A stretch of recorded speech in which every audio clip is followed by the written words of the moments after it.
సాయంత్రం మేడారంలో కేబినెట్ భేటీ జరగనుంది. సాయంత్రానికి మేడారం చేరుకునున్న సీఎం రాష్ట్ర మంత్రివర్గ సమావేశాన్ని నిర్వహించి రాత్రికి అక్కడే బస చేయనున్నారు. సీఎం మంత్రుల పర్యటన సమావేశం కోసం అధికార యంత్రాంగం పకడ్బందీగా ఏర్పాట్లు చేసింది.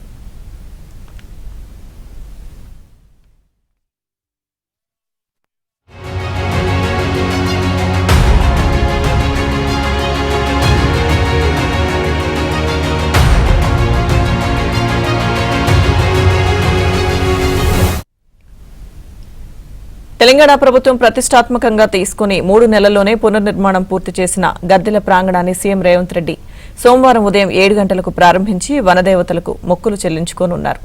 మంత్రులతో కలిసి గద్దెలు, నూతన రోడ్లు, కూడళ్లలో నిర్మించిన ఆదివాసీల జీవన చిత్రాలను ప్రారంభిస్తారు. తర్వాత సభలో సీఎం ప్రసంగిస్తారు. ఉదయం 10 గంటలకు హెలికాప్టర్లో హైదరాబాద్కు బయలుదేరనున్నారు.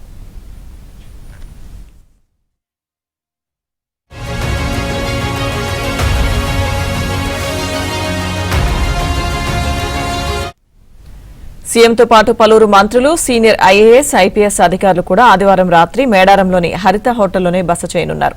వారి కోసం సుమారు 300 గదులను సిద్దం చేశారు. అటవీ, మావోయిస్టు ప్రభావిత ప్రాంతం కావడంతో సుమారు 2000 మంది పోలీసులతో భారీ బందోబస్తు ఏర్పాటు చేశారు.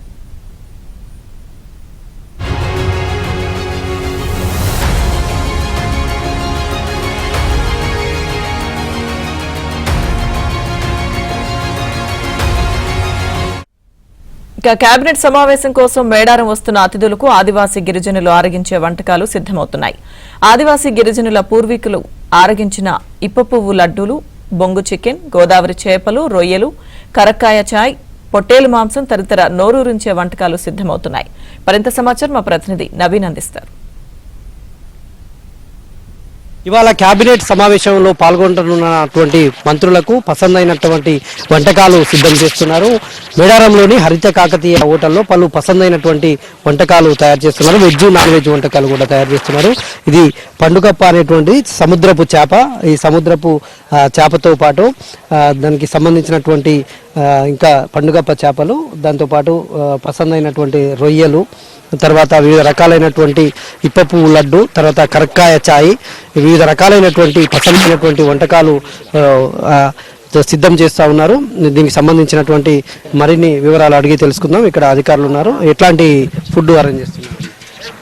పూర్తిగా ఇక్కడ అంటే మనం ఒక 5 స్టార్ హోటల్స్లో చేసే ఫుడ్ కంటే ప్రత్యేకంగా ఉండాలని ఇక్కడ మన సీతక్క మంత్రి గారు అడవి బిడ్డ కాబట్టి అడవిలో ఉన్న రుచులు మంత్రివర్గానికి పరిచయం చేసే విధంగా అడవిలో జరుగుతున్న మీటింగ్కి ఇక్కడ ఉన్న న్యాచురల్గా ఉండే వాటి అన్నిటి కూడా అదే గోదావరిలో ఫ్రెష్గా పట్టి తీసుకొచ్చిన చేపలు కానీ, ప్రాన్స్ కానీ, ఇక్కడ చికెన్, బొంగు చికెన్ కానీ, ఈ కరక్కాయ, తిప్పతీగ, ఇవన్నిటిగా మనం గ్రీన్ టీ తాగుతాం. అక్కడ తిప్పతీగని కూడా ఆకులు కనుక వేడి నీళ్ళు వేసి తిప్పతీగ తాగితే అసలు రోగనిరోధక శక్తి పెరుగుతుంది, దగ్గుపోతుంది. కరక్కాయను కూడా నీళ్ళల్లో వేడి చేసి తాగితే దగ్గుపోతుంది. ఇవన్నీ కూడా ఆదివాసి సాంప్రదాయాలు. బొంగు చికెన్ కదా, ఈ బొంగులో కనుక చికెన్ పెడితే బొంగు ఆయుర్వేదిక పరంగా చాలా విషయాలు ఉపయోగపడుతుంది. ఈ బొంగు వల్ల రోగనిరోధక శక్తి పెరుగుతుంది. ఈ లోపల ఉన్న సిలికాన్ చర్మ సౌందర్యానికి పనికొస్తుంది.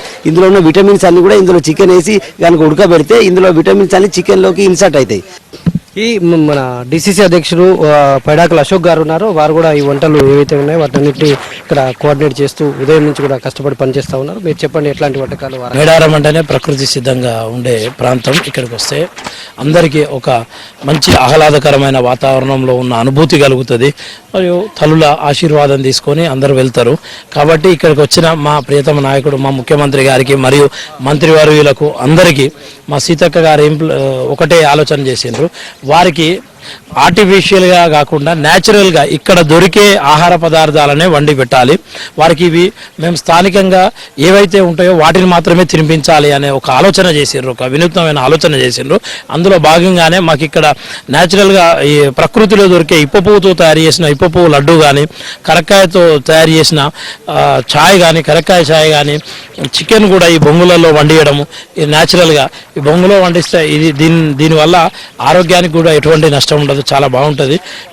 ఏదైనా ఈ కూరగాయలైనా ఇవైనా అన్నీ ఇక్కడ నుంచి న్యాచురల్గా దొరికే ప్రకృతి సిద్ధమైన వంటకాలను మాత్రమే తయారు చేసి పెట్టాలనేది చేసిండ్రు. నాన్ వెజ్లో కూడా గోదావరి చేపలు, రొయ్యలు అన్నీ మాకు ఇక్కడ స్థానికంగా దొరికే, మా దగ్గర ఉన్న గోదావరి ఏటు నాగరంలో దొరుకుతాయి ఇవన్నీ. కాబట్టి స్థానిక వంటకాలను మాత్రమే పెట్టాలి అని ఒక ఆలోచన చేసిండ్రు. సీతక్క గారి ఆలోచనే ఈరోజు ఈ యొక్క న్యాచురల్